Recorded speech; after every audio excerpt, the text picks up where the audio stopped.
بەخێر بێن بۆ کۆمەڵگەی بارز. کۆمەڵگەی بارز هەڵدەستێت بەکردنەوەی خولی بەهێزکردنی هاوینە بۆ گشت ئاستێک و گشتەمەنێک.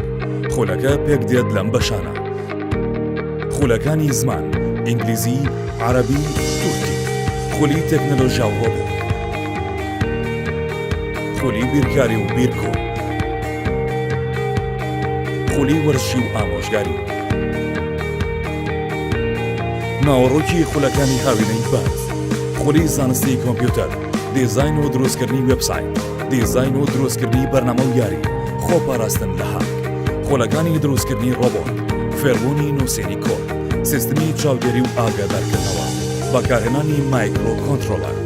خولەکانی بیرکاری و بیرکۆ پێک دێت لە بەهێزکردنی ئاستێک کاری لە بابەتی بیرکاری، بەکارهێنانی هزر بە ڕێگەی یابانی بیرکۆ.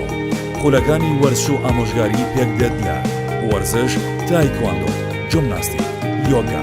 تۆپی پێ لەلایەن ڕاهێنەری نێودەوڵەتی ڕاهێمانیان پێدەکرێت. خولی وانەی ئامۆژگاری، ئاین و ئامۆژگاری پەروەردە بە خۆڕاییە لەلایەن قوتابخانە. خولەکان دەست پێ دەکەن لە بەرواری 1/7/2019. ناونووسین دەستی پێکردووە. ژمارەی قوتابیان سنووردار.